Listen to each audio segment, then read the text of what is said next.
Okay, traders, now it's time to really switch on and focus on the key event for the week. And this should set us up for a potential dollar move for the next, 3 or 4 weeks. Okay, obviously the first one or two will be very driven, momentum driven. But what we need is the outcome to come into play. Now, the number that the market's been looking at for the last year is this one here, right? So you can see the previous number here, 7.1. Most important aspect to me, obviously, is the expectations.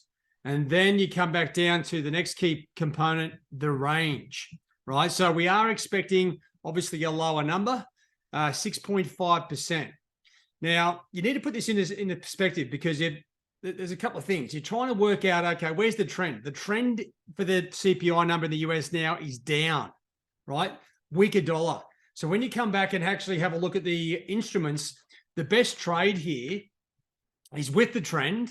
Let me just change the color of the pen there. So we've got the dollar pairs moving lower. Actually, dollar Swiss is the one that's not really sort of playing games, but dollar yen looks like it's ready to go. And dollar CAD, you got euro has really broken higher, and sterling still sort of in the middle of a range, whereas Aussie and Kiwi also are on the move up. So as I said, the data is trending lower.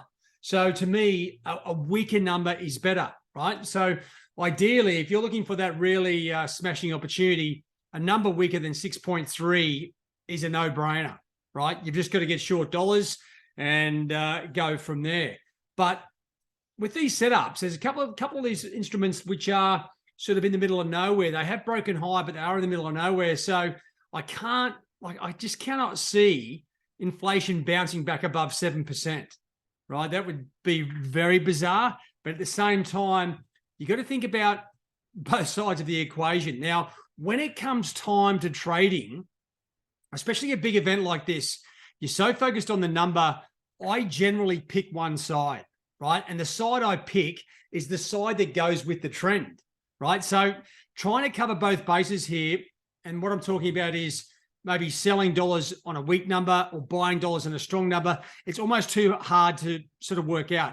In the dealing rooms, there'd be two of us sitting side by side.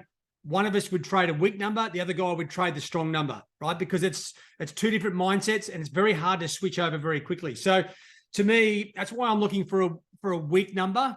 Ideally below 6.3 gives us a really strong down move on the dollar.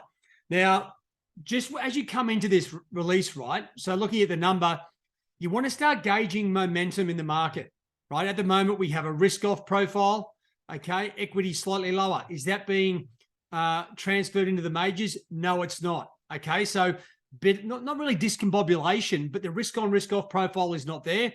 If anything, this is going back to normal markets pre-2010, where equities just sort of moved around and they didn't really have a dominating influence on the majors. So at the moment, everything's doing its thing. Weak, don't get me wrong, weak US CPI numbers, 6.5% or lower, okay? The equities will rally through the roof, okay? Basically, lower interest rates, will create an opportunity, take the pressure off the equity markets, and likewise, a really strong number here will really crush the equity markets, right? They'll go down. So you've either trading equities or currencies are the two sort of major instruments that are going to be directly impacted. When it comes back to looking at commodities and these other things, sure, a lot of them are against the dollar and they will move accordingly. But the majors and the equity indices are the sort of core components here. Now, just coming back to the charts here briefly, I want to wrap this up pretty quick. I don't want you guys sort of switching off. Okay, so look at where some of these instruments are. They're a fair way away. I mean, 107.50, it's not quite 100 points away from resistance, probably from that support line. As I said, sterling, well, it's in the middle of a range, but could create an opportunity. The best trade here, I was just going to say, look, there's room for a move both sides. These things, Aussie, Kiwi, Euro, I know sterling wants to go, but it's not really going aggressively enough for me at the moment. We've got a trend line there to work with.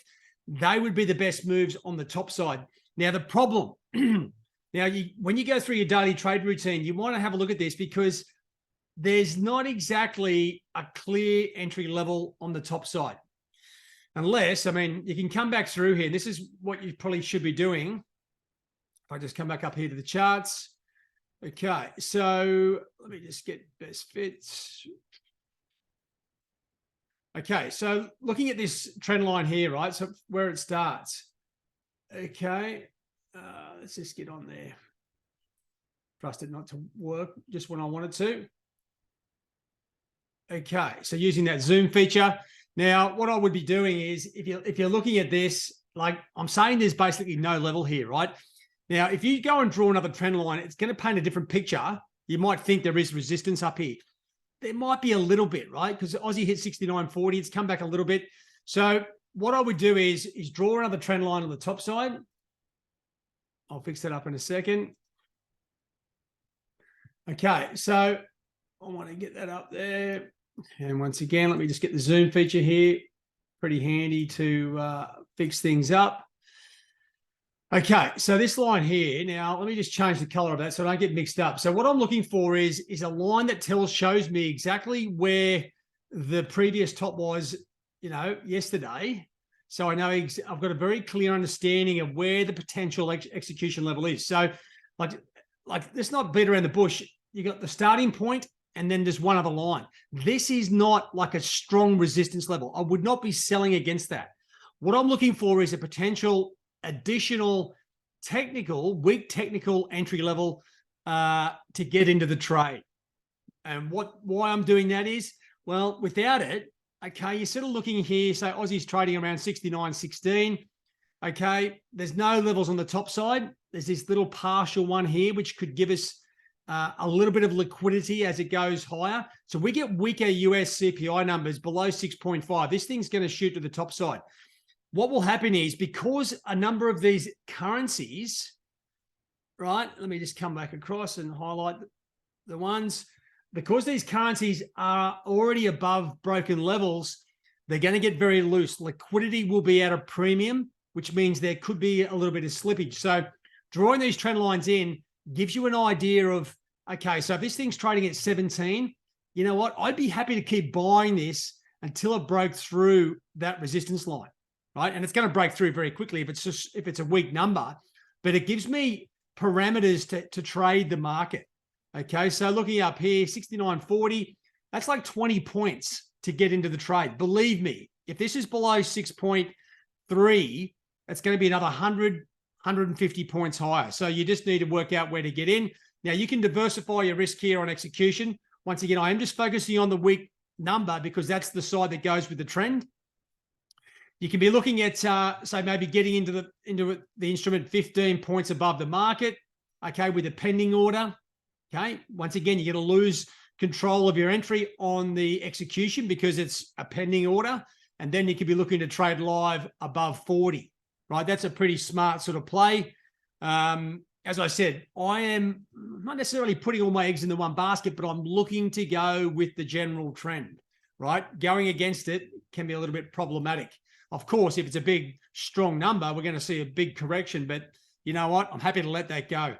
So that's where we are, guys. The idea would be when you are looking to trade, say the currencies in this situation is, so I'm looking for a weak US number. So I'm looking for one of these instruments. Which instrument to me has the best setup for me to get into the trade? Okay.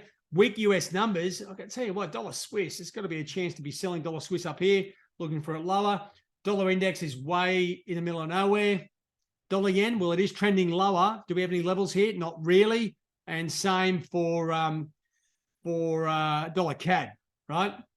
It may actually well work out that this level here on sterling proves to be an invaluable one because it's a resistance line which will be recognized by the market. The only thing is it's almost 200 points above the market. So it's not exactly our go-to resistance line. Now, just having a quick look here at this short-term line here. Make sure your levels are at the right spot. Okay, well, we got a bit of a resistance line here, 121.78 on sterling. That's very similar to that Aussie one I sort of showed you as well. You got one. Now, it's got a few more touches than two. So maybe this is sterling, maybe the one up here at 121.78. Weak US numbers. boom, you got 2 entry levels, 1 here, 2 there, and there you go. So that's what I mean. You want to do all this umming and ahhing before the numbers come out, right? You can't sort of start having a guess around what are you going to do next. You have to have it completely mapped out. Now, one other thing, just on a word of warning, we've got the US jobless numbers. Now, this is, in the day, this was like a below low impacting number. Now it sort of comes into play. This, if there was some weird number here, that could sort of mess things up in the whole situation. Now, don't forget, there are a bunch of other CPI numbers. This is the game changer. That's what the Fed's been talking about. That's what they refer to, and that's why I'm focusing on it. Don't forget to keep an eye on these other variables. Month on month, you'd expect maybe a little bit of inflation in December. You go through Black Friday in November. You get all the Christmas buying and lots of stuff in December. Chance for a little bit of a correction, but the big number that gives us the big trade, below 6.3. And don't forget, the forecast is 6.5. All right, guys, have a good one. All the best. Cheerio.